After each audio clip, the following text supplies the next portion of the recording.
नबीन कहकर ये मोहरे नबूवत लगा दी और फरमा दिया अब कोई नबी नहीं आने वाला। तो कासिम नानोतवी ने तहजीरुन नास लिखकर हमारे पैगंबर की तौहीन की, मकाम को घटाने की कोशिश की। अब जब हर तरफ से इस्लाम पर हमला हो रहा था, कोई रसूल की जात पर हमला करता है, कोई रसूल की सिफात पर हमला करता है, तो अब सवाल पैदा होता है कि कुफ्र का फतवा तो लग चुका है, क्योंकि मुफ्ती का काम ये नहीं होता कि फतवा दे। पढ़ डालिए, अल्लामा शामी से लेकर इब्ने नुजैम मिस्री तक सबकी किताब में यही मिलेगा कि फतवा तो शरीयत की जानिब से लग चुका होता है। मुफ्ती का काम होता है उस फतवे को जाहिर करना, उस फतवे को उजागर करना। आज कुछ लोग कहते हैं कि इमाम अहमद रजा ने अपनी अक्ल से और अक्ल के तकाजे के मुताबिक फतवा लगा दिया। मैं कहूँगा अरे नहीं नहीं, ऐ गुस्ताखो कान खोल कर सुन लो, तुम्हारे आकाऊ ने रसूल की जब तौहीन की तो फतवा लग चुका। जब इबलीस ने तौहीन आदम की थी तो फतवा लग चुका था जाहिर करने वाले नबी।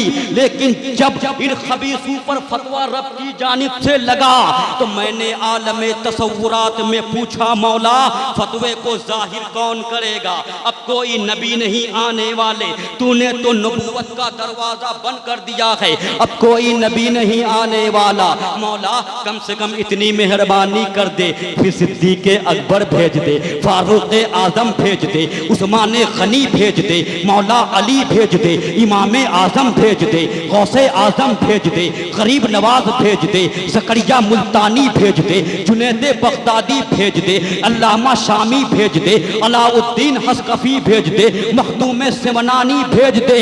मगर रब ने आलम तसव्वुरात में जवाब दिया, ऐ रहबर सिमनानी जामेई, घबराने की जरूरत नहीं है। अपने नबी की सुन्नत को अदा करने के लिए और खबीसों पर लगे हुए फतवे को जाहिर करने के लिए मैं भारत की धरती पर अंग्रेज के किसी पिट्ठी को नहीं भेजूंगा। अगर भेजूंगा तो नकी अली का बेटा भेजूंगा, यानी अहमद रजा भेजूंगा। नारे तकबीर, नारे रिसालत, अज़मत आला हजरत, मसलक आला हजरत, नारे तकबीर, नारे रिसालत, हजरत अल्लामा मुफ्ती रहबर समनानी। सुभान अल्लाह, सुभान अल्लाह। इमाम अहले सुन्नत ने गुस्ताखाने रसूल के खिलाफ फतवे को जाहिर करके अपने नबी की सुन्नत अदा कर ली। इबलीस के खिलाफ जब रब का फतवा जाहिर हुआ, जाहिर करने वाले नबी और इमामुल अंबिया के खिलाफ करने वालों पर जब फतवा लगा, जाहिर करने वाले इमाम अहमद रजा, और जब उनका कलम चला, आज लोग कहते हैं कि इमाम अहमद रजा ने गुस्ताखाने रसूल पर फतवा लगा दिया इसलिए मशहूर हो गए। लेकिन मैं पूरी जिम्मेदारी के साथ कहता हूँ, ये सोचो ख्याल दिमाग से निकाल दो, अगर इमाम अहमद रजा ने शोहरत कमाई है तो इल्म के बलबूते पर कमाई है। आप जबलुल इल्म थे, इल्म के पहाड़ थे। जब आप साइंस पर लिखते थे तो साइंस में माहिर नजर आते थे, जब आप सर्फ में लिखते हैं तो इल्म सर्फ में माहिर नजर आते हैं, जब आप हदीस में लिखते हैं तो अमीरुल मोमिनीन फिल हदीस नजर आते हैं, जब आप फिक़्ह में लिखते हैं तो माहिर फ़क़ीह नजर आते हैं, जब आप मुफस्सिर बनकर लिखते हैं तो मुफस्सिर आज़म नजर आते हैं। आपने अपनी लियाकत और सलाहियत के बलबूते पर वो शोहरत कमाई है। जब आपका कलम चल रहा था तो ऐसा लगता था कि ये कलम रजा नहीं है, जुल्फ़िकार है, ऐसा लगता था कि कलम रज़ा में जुरअते हुसैन है, ऐसा लगता था कि कलम रज़ा में फिक्रे ग़ज़ाली है, ऐसा लगता था कि कलम रज़ा में तासीरे जामी है, ऐसा लगता था कि कलम रज़ा में गौस की कौसियत है, ऐसा लगता था कि कलम रज़ा में ख्वाजा की ख्वाजगियत है, ऐसा लगता था कि कलम रज़ा में मखदूम किचोचा की तवज्जो का नतीजा है। इसलिए तो शायर ने कहा है कि वो रजा के नेज़े की मार है या अदों के सीने में गार है, किसे चारा जोई का वार है, अरे ये वार वार से पार। मेरे भाई, मैं अगर पूरी रात इमाम अहमद रजा कि मकाम को बयान करना चाहूं फिर भी नहीं कर सकता। इल्मे फ़िक़्ह का एक मसला चला था उस वक्त, करेंसी नोट का मसला, और वो नोट उस वक्त बिल्कुल नया नया उस वक्त निकला ही था। हुआ क्या, बड़े बड़े फकीह मौजूद थे मगर समझ में नहीं आ रहा था कि ज़्यादती के साथ बेचना रिबा है या नहीं। मगर इमाम अहले सुन्नत ने अहादीस की रोशनी में और फुक़हा की इबारात लिखकर एक किताब तैयार किया, किफ़लुल फ़क़ीहिल फ़ाहिम फ़ी अहकाम क़िरतासिद दराहिम, और बिल्कुल ही वाज़ेह और सलीस अंदाज में आपने मसले को हल कर दिया। जब उलमाए हिंद ने देखा तो दंग रह गए। वो इमाम अहमद रज़ा जब इल्मे गैब पर कलम चलाया अरब की धरती पर, तो सिर्फ 8 घंटा के अंदर अद-दौलतुल मक्किया जैसी किताब सामने आ गई।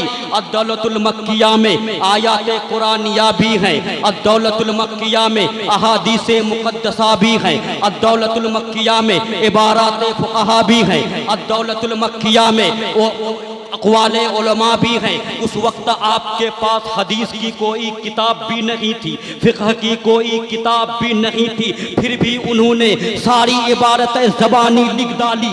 ये आपकी कुव्वत हाफ़िज़ा पर दलील है। आपने जिस फन में भी कलम चलाया तो बिल्कुल उस फन को उजागर करके रख दिया।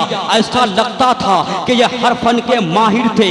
इसलिए तो लोग कहते हैं कि इमाम अहमद रज़ा सिर्फ एक मुहक्किक नहीं थे। अगर मुहक्किक थे तो मुहक्किक आज़म के भी बाप थे। अगर मुफस्सिर थे तो मुफस्सिर आज़म के भी बाप थे। अगर मुदक्किक थे तो मुदक्किक आज़म के भी बाप थे। अगर माहिर थे तो माहिर आज़म के भी बाप थे। और मैं पूरे चैलेंज के साथ कह रहा हूँ कि अगर फ़क़ीह थे तो फ़क़ीह आज़म के भी बाप थे, और अगर मुफ्ती थे तो खुदा की कसम मुफ्ती आज़म के भी बाप थे। मुफ्ती आज़म के भी बाप थे। मुफ्ती आज़म तो उनके बेटे भी थे, मुफ्ती आज़म के भी बाप थे। और इमाम अहमद रज़ा ने, बस आखिरी बात में बयान कर रहा हूँ, इमाम अहमद रज़ा ने अपनी पूरी जिंदगी सुन्नत रसूल में गुजार दी, सुन्नत रसूल में गुजार दी। जब आपका इंतकाल हुआ तो हम शबीह गौसे सकलैन सैयदना अली हुसैन अशरफी जीलानी कछो छवि उस वक्त वजू बना रहे थे।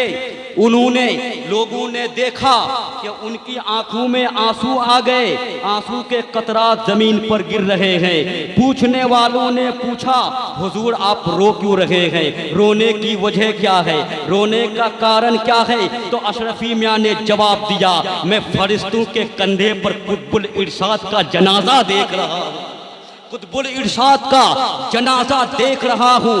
बड़े बड़े औलिया, बड़े बड़े उलमा ने आपकी अज़मत व वक़ार को माना है। अब मैं आखिर में तबसरा कर देता हूँ कि इमाम अहले सुन्नत आफ्ताबे इल्म की तनवीर थे। इमाम अहले सुन्नत लौहे दिल पर इश्क की तहरीर थे। इमाम अहले सुन्नत फ़िक्रे रूमी जामी की तासीर थे। इमाम अहले सुन्नत हूबहू असलाफ की तस्वीर थे। इमाम अहले सुन्नत कौम के दिलबर थे। इमाम अहले सुन्नत दीन के रहबर थे। इमाम अहले सुन्नत सब्र कनाअत के पैकर थे। इमाम अहले सुन्नत ज़ुहद व तक़वा के ताबनाक गौहर थे। इमाम अहले सुन्नत माहिर नक्शो नज़र थे। इमाम अहले सुन्नत इल्म व हुनर का बहता समंदर थे। बाग़े वफा का खुशनुमा मंजर थे। अरे अहले सुन्नत का चमकता हीरा, चमकता सूरज और महकता फूल थे। माहिर फ़िक़्ह व उसूल थे। तो आपने जो फतवा को जाहिर किया गुस्ताखाने रसूल के खिलाफ, चूँकि हमारे उलमा ने ऊपर भी लिखा है कि जो गुस्ताखे रसूल है उसकी तौबा मकबूल नहीं होती और वो वाजिबुल कत्ल है। चुनांचे दुर्रुल मुख्तार के अंदर अल्लामा अलाउद्दीन हस्कफी ने लिखा कि जो रसूल पर सब्बो सितम के सबब काफिर हुआ तो ला तुकबलो तौबतहू, उसकी तौबा कबूल नहीं की जाएगी, वो युक्तलो और उसे कत्ल कर दिया जाएगा।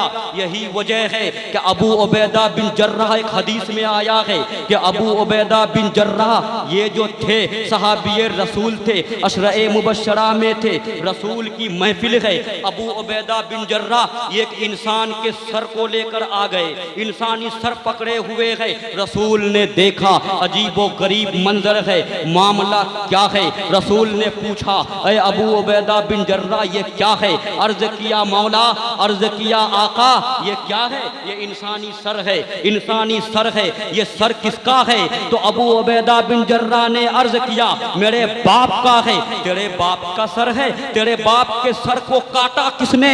तो अर्ज किया या रसूल अल्लाह मैंने काटा, मैंने काटा। तो रसूल ने पूछा अरे अबू उबैदा बिन जर्राह, हैरत है तुमने अपने बाप का सर कलम कर दिया, अपने बाप के सर को काट दिया।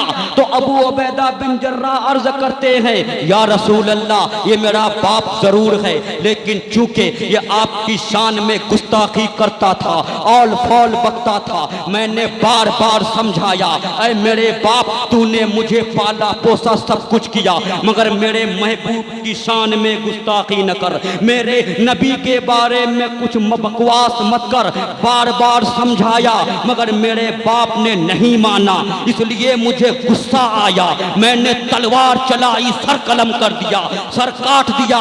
इतना सुनना था कि रसूल खड़े हो गए और फरमाया अरे अबू उबैदा इस नापाक सर को पाक हाथ में क्यों रखे हो, सीधे फेंक दो। इतना कहना था कि अबू उबैदा बिन जर्राह ने उस सर को फेंक दिया और रसूल ने पेशानी चूम ली, पेशानी चूम ली। इस हदीस से क्या पता चलता है कि अगर गुस्ताखे रसूल बाप भी हो तो बाप का सर काट दो, बेटा भी हो तो बेटा का सर काट दो, इसलिए कि ईमान से बढ़कर जान नहीं हो सकती। इमाम अहले सुन्नत भी सजा दे सकते थे, लेकिन चूंकि इस्लामी हुकूमत नहीं थी, उस वक्त अपनी हुकूमत नहीं थी, अगर कत्ल कर देते या कुछ कह देते जिनकी बुनियाद पर उसको कत्ल कर दिया जाता तो मामला उल्टा हो जाता।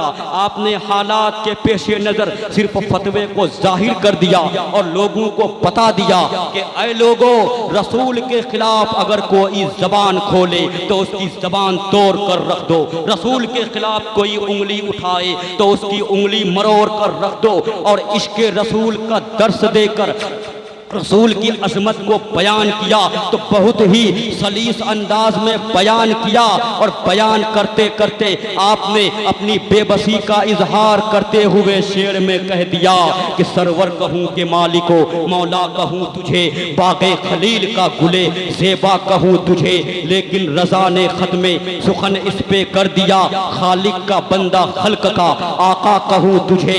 तारिक कभी मौजूद पे कदम लेते हैं, खालिद कभी हाथों में अलम लेते हैं, हर दौर में उठते हैं यजीदी फितने, हर दौर में शब्बीर जन्म लेते हैं।